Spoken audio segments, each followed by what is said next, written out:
చూడండి మా general bus general వేస్తే చెప్తున్నాను.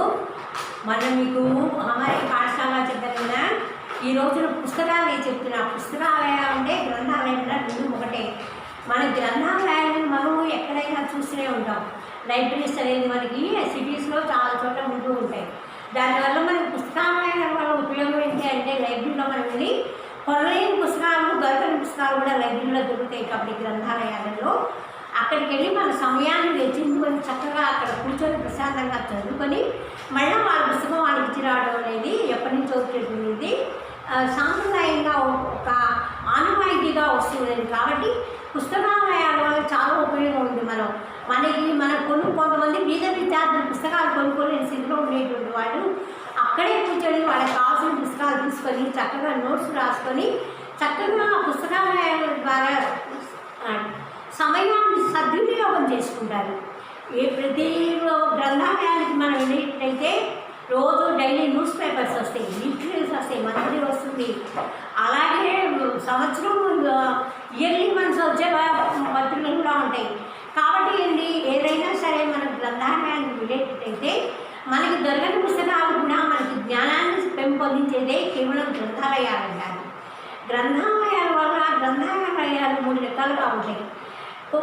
ఒక గ్రంథాలయము స్థిరముగా ఉండి ఊళ్ళోనే ఉంటుంది.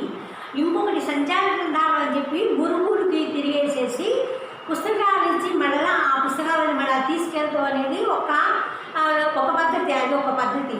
ఊళ్ళో ఉంటాము కాబట్టి మనం సిటీస్లో ఉంటున్నాం కాబట్టి గ్రంథాలయం చాలా చోట్ల మనకు ఉంటాయి. కాబట్టి అక్కడ మనము దొరకని పుస్తకాలు కూడా అక్కడికి వెళ్ళి చదువుకోవడానికి మంచి అవకాశం ఉంటుంది. కాబట్టి గ్రంథాలయాలను కూడా మనం వినియోగించుకోవాలి. చక్కగా ఇచ్చిన పుస్తకం చించకుండా వాళ్ళకి ఇవ్వడం అనేది ఒక పద్ధతి. కాబట్టి గ్రంథాలయాల వల్ల మనకి చాలా ఉపయోగాలు ఉన్నాయి. కాకపోతే మీకు చిన్నపిల్లలు కాబట్టి కొంచెంగా క్లుప్తంగా చెప్తాను, నేను జాగ్రత్తగా రాసుకోండి. ఇక్కడ పుస్తకాలు ఏంటి పెట్టుకోండి.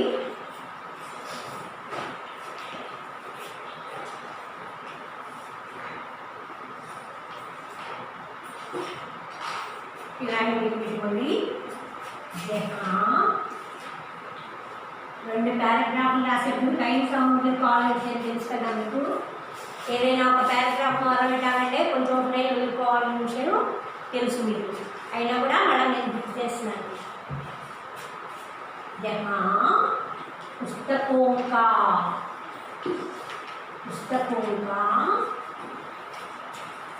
संग्रह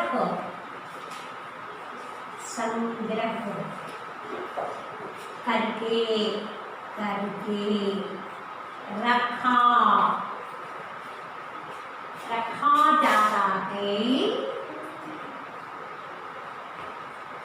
रखा जाता है उसे पुस्तकालय कहते हैं। उसे पुस्तकालय कहते हैं।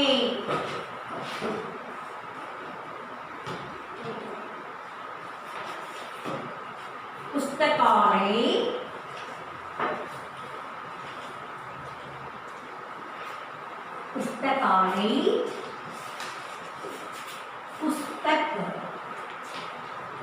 पुस्तक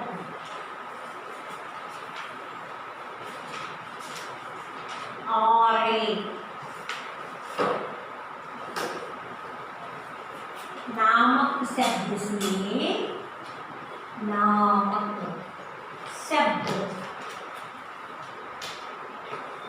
नामक शब्द से बन गया है।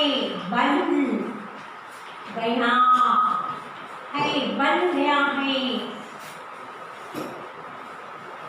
पुस्तकालय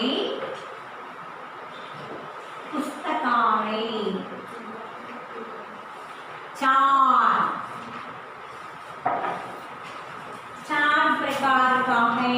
4 प्रकार का है। पुस्तकालय 4 प्रकार का है। वे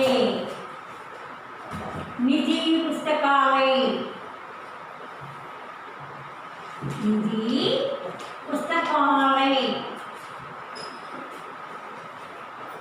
రెండోది సార్వజనిక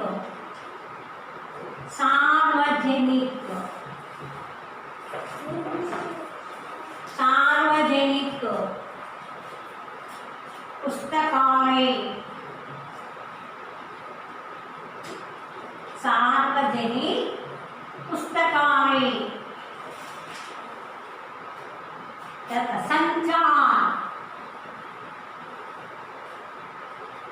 संचार पुस्तकालय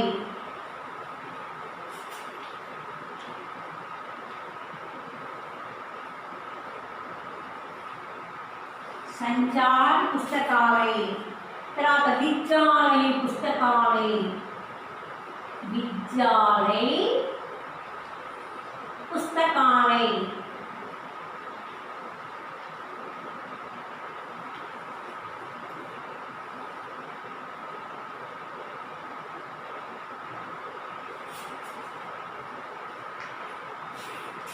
तरह सेकंड पैराग्राफ छोड़ी पुस्तकालयों से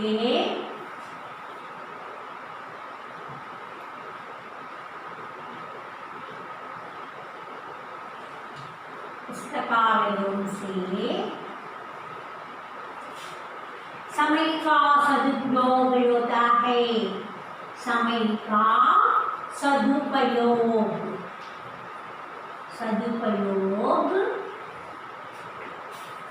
होता है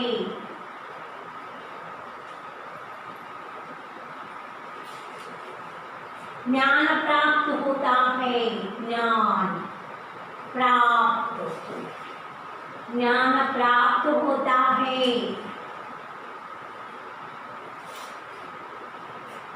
मनोरंजन होता है मनोरंजन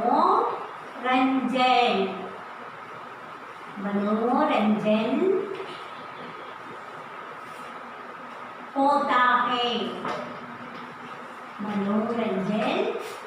है समय का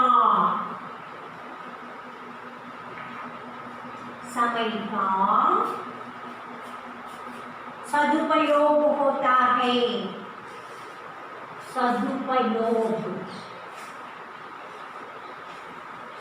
समय का सदुपयोग होता है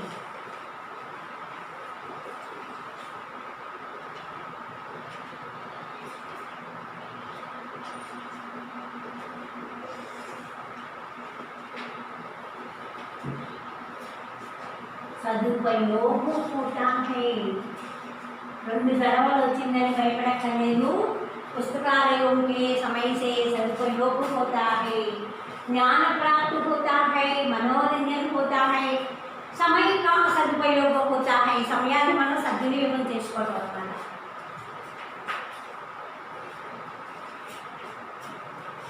यहाँ पुस्तकों का संग्रह करके रखा जाता है उसे पुस्तकालय कहते हैं మనం ఎక్కడైతే చాలా పుస్తకాలు ఒక చోట కనుక కూర్చి ఒక ప్లేస్లో ఉంచుకుంటామో వాటిని గ్రంథాలయాలు అంటారు ముందే చెప్పాను మీకు గ్రంథాలయాల్లో దొరకని మరి మార్కెట్లో దొరకని కూడా గ్రంథాలయాలకు వెళ్ళి మనం చక్కగా లైబ్రరీకి వెళ్తే చదువుకోవడానికి మంచి అవకాశం ఉంటుంది అని చెప్తూ ఉన్నాను ఎక్కడైతే పుస్తకాల యొక్క సంగ్రహం అంటే ఎక్కడైతే చాలా పుస్తకాలను మనం సంగ్రహించి ఒక చోట పెట్టుకుంటామో వాటిని పుస్తకాలయ అంటారు అని చెప్తూ ఉన్నారు पुस्तकालय पुस्तक आलय का नाम से बना गया है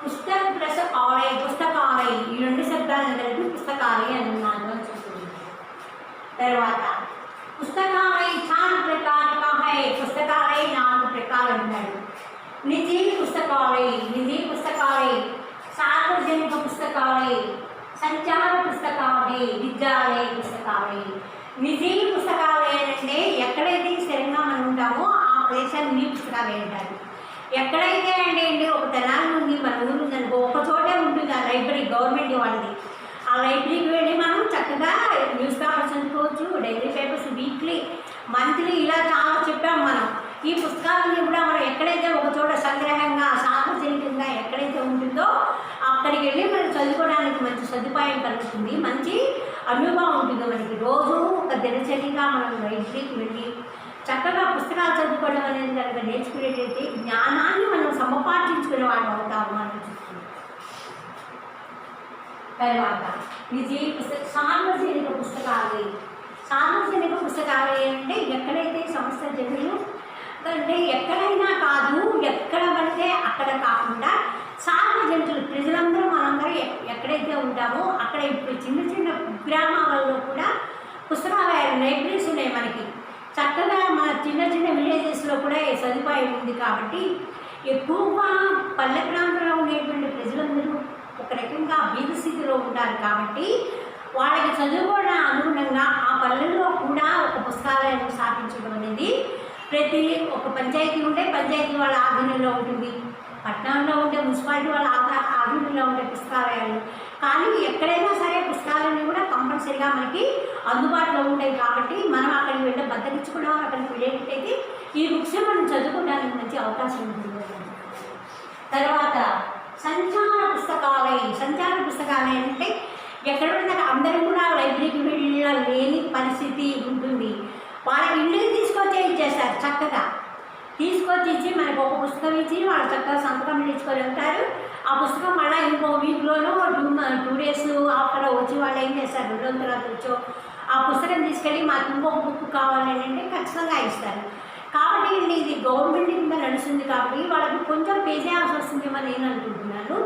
కాబట్టి ఇది ఏంటి, సార్వజనిక పుస్తకాలయం వేరు, సంచార పుస్తకాలయం అంటే సంచారం అంటే 4 చోట్ల తిరుగుతూ ఉంటారు అన్నమాట.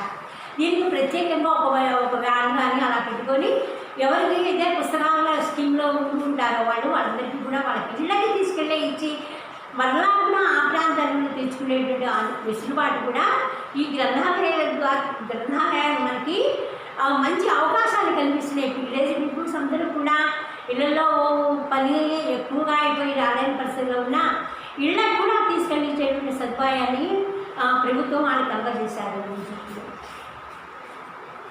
విద్యాలయ పుస్తకాలు ఏంటంటే పాఠశాలల్లో ఉంటాయి మనకి లైబ్రరీస్. ఆ లైబ్రరీస్లో వెళ్ళి మనం చక్కగా చందమామ, బాలమిత్ర ఇలాంటి మనకు దొరికిన పుస్తకాలు కూడా చిన్నపిల్లలు చదువుకోవడానికి అనువుగా బోత్ లాంగ్వేజ్ ఇంగ్లీషు తెలుగులో కూడా ఉండేటువంటి పుస్తకాలు ఉంటాయి. మనకి ఏది కావాలంటే అది మనం చక్కగా చదువుకొని ఆ పుస్తకాలను మళ్ళీ అక్కడే పెట్టి రావాలి. ఎలా ఇచ్చామో పుస్తకాలు అలా ఇవ్వాలని చెప్పి నేను మొదట్లో నేను చెప్పాను. కాబట్టి పుస్తకాలయాలకు వెళ్ళినప్పుడు మనం ఎంత శ్రద్ధగా చక్కగా తీసుకొని చదువుకుంటాము, మళ్ళీ మనకి వచ్చేటప్పుడు ఆ లైబ్రరీకి ఇచ్చి అంత చక్కగా మనం తిరిగి రావాలి. తర్వాత పుస్తకాలయం సమయాన్ని మనము సద్వినియోగం చేసిన వాడు అవుతాం గ్రంథాలయాల ద్వారా. ఎక్కడ పడితే అక్కడ తిరిగి లేనిపోని కబుర్లు చుట్టుకొని ఇంత అవకాశం మనకి ఇవ్వకుండా మనమే జ్ఞానాన్ని సముపార్జించుకోవాలి అనేటైతే చక్కగా విలేజ్ ఎక్కడికైనా మన గ్రంథాలయానికి ఉండి చదువుకుంటే సమయాన్ని సదుపయోగం చేసుకునే వాళ్ళు అవుతాం. కాబట్టి సమయాన్ని అంటే వేస్ట్గా ఉండే కన్నా చక్కగా మనం లైబ్రరీకి వెళ్ళి పుస్తకాలు చదువుకునేవాళ్ళు కొంచెం జ్ఞానం అన్నా వస్తుంది మనకి. కాబట్టి రోజు దినచర్యగా కాసేపు పుస్తకాలయానికి వెళ్ళి చదువుకోవడం అనేది ఒక మంచి అలవాటు. మనోరంజన జ్ఞాన ప్రాప్తి పోతాడే జ్ఞానాన్ని మనం సంపాదించి పెడుతుంది పుస్తకాలయం ద్వారా. నీతి కథలు ఉంటాయి, బాలమిత్రులు ఉంటాయి, ఎన్నో రకాల మంచి రైటర్స్ రాసిన పుస్తకాలు కూడా మనకు లైబ్రరీకి వెళ్ళి దొరుకుతాయి చక్కగా. ముందే చెప్పాను నేను, బోత్ మీడియంస్ ద్వారా 2 మీడియంల ద్వారా పుస్తకాలు అనేది మనకు తెలుసుండేదని చెప్తూ ఉన్నాను అని చెప్పినాడు. తర్వాత సమయక సదుపయోగపోతాయి. మళ్ళీ ఎందుకు 2వ మాట ఇచ్చాడు అంటే అంత మంచి మాటని మనం మళ్ళీ ఇంకొకసారి గుర్తు చేసుకునే అవకాశం మనకి ఇచ్చినటువంటి వాడు అనమాట. ఎందుకంటే ఇంకా సమయాన్ని సద్వినియోగం చేసుకోవడం అని చెప్పి మళ్ళీ కూడా మనకి ఇంకొక పాయింట్ మెన్షన్ చేశాడు అక్కడ. సేమ్ పాయింట్ అని చెప్పి మనం అనుకోకూడదు, అది ముఖ్యమైన పాయింట్. కాబట్టి 2 times మనకి ఇవ్వడం అనేది జరిగింది అక్కడ. కాబట్టి ఎప్పుడు లైబ్రరీకి వెళ్ళడం వల్ల మనం సమయాన్ని సద్వినియోగం చేసుకునేవాళ్ళం అవుతాము. అది ఇంకొంచెం ఉంది రాష్ట్రం.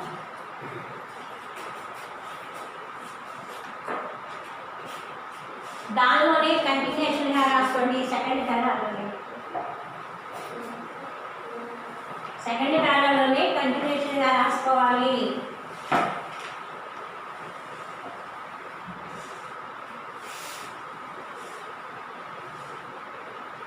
ఇప్పుడు నేను రాసిన సెకండ్ పేరా అంటే కంటిన్యూషన్.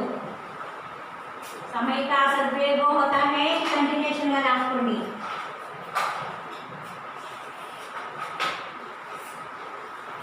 हमें మనము మన కంటిన్యూషన్ చెప్పాను. यहाँ भी यहाँ की पुस्तकें पढ़ना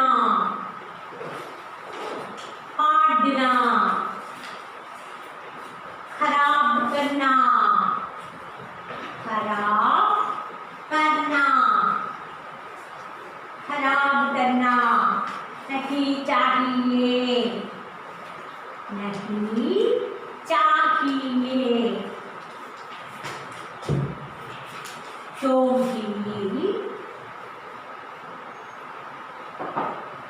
क्योंकि वे हमारी संपत्ति है।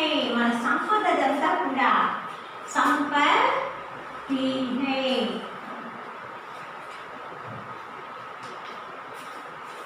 अल्लाह इंपॉर्टेंट चलती हमें यहाँ की पुस्तकें पढ़ना खराब करना नहीं चाहिए। తర్వాత क्योंकि वे हमारी संपत्ति है అన్నాడు। మళ్ళా కూడా పుస్తకాలు మన గ్రంథాలయానికి వెళ్ళినప్పుడు మనం పుస్తకాలని పాఠన అంటే చెప్పకూడదు, ఖరాబ్ కన్నా అంటే పాడు చేయకూడదు। మనం ఎలా మన పుస్తకం 10 మంది చదువుకోవాలి, మనం ఒక్కడమే కాదు వినియోగించుకునేది ఒక పుస్తకం, చాలామంది వినియోగించుకున్నారు। కాబట్టి ఎప్పుడు నిజ జీవితంలో అయినా క్లాస్మేట్స్ దగ్గర మనం ఫ్రెండ్ దగ్గర పుస్తకం తీసుకున్నప్పుడు అమ్మాయి ఎలా ఇచ్చిందో మనం అలా ఇవ్వడం అనేది మన అది ఒక పద్ధతి, అది ఒక అలవాటుగా చేసుకోవాలి మనం। కాబట్టి ఎవడో పుస్తకం లేని మనం చించి ఇవ్వడం, దాన్ని గీతలు ఇలా చెయ్యకూడదు। కాబట్టి ఏమన్నాడు, హమే యహాకి పుస్తకేం పढ़ना खराब करना नहीं चाहिए। గ్రంథాలయానికి వెళ్ళినప్పుడు పుస్తకాన్ని చించకూడదు, మనం పాడు చేసి ఇవ్వకూడదు అని చెప్తున్నాడు।